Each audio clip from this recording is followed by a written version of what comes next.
पनवेल येथील यहुदी समाजाच्या सुमारे 200 वर्ष जुन्या कब्रस्थानावरील अवैध अतिक्रमण आज पनवेल महापालिकेने बुलडोझरच्या सहाय्याने हटवले। मुंबई उच्च न्यायालयाच्या आदेशानंतर ही कारवाई करण्यात आली।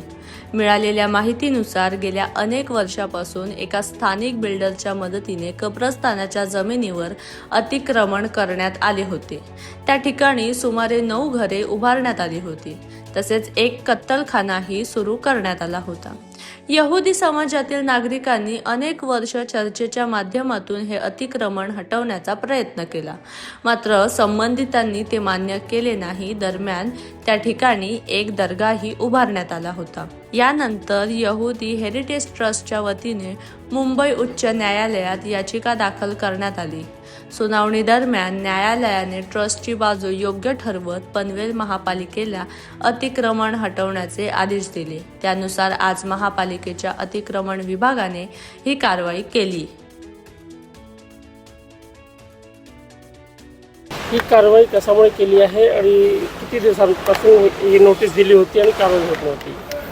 आज या ठिकाणी पनवेल महानगरपालिकेच्या अनधिकृत विभागाच्या माध्यमामधून या ठिकाणी प्लॉट नंबर 217 मध्ये जे काय अनधिकृत बांधकाम होतं त्याचं निष्कासित करण्याची कारवाई करण्यात आलेली आहे। ज्यामध्ये या अनुषंगाने एक जनहित याचिका दाखल झाली होती मुंबई हायकोर्टामध्ये। त्या हायकोर्टाच्या अनुषंगाने ही आज या ठिकाणी कारवाई पार पाडण्यात आलेली आहे। कोणी ही याचिका दाखल केली होती आणि ही जागा कशासाठी होती? ही जी जनहित याचिका दाखल करण्यात आली होती ती येशू सेरिब्रल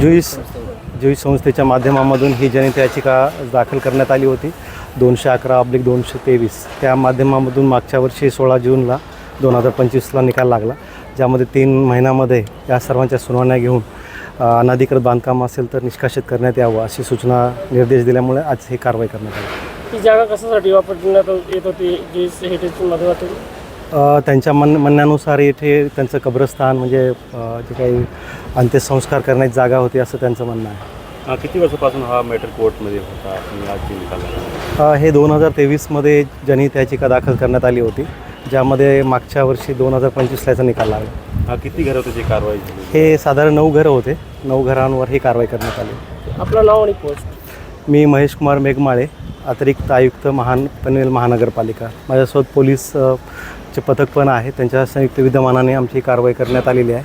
आमचे आयुक्त मंगेश चितळे साहेब यांच्या पण यामध्ये आदेश असल्यामुळं ही आज कारवाई पार पाडण्यात आली।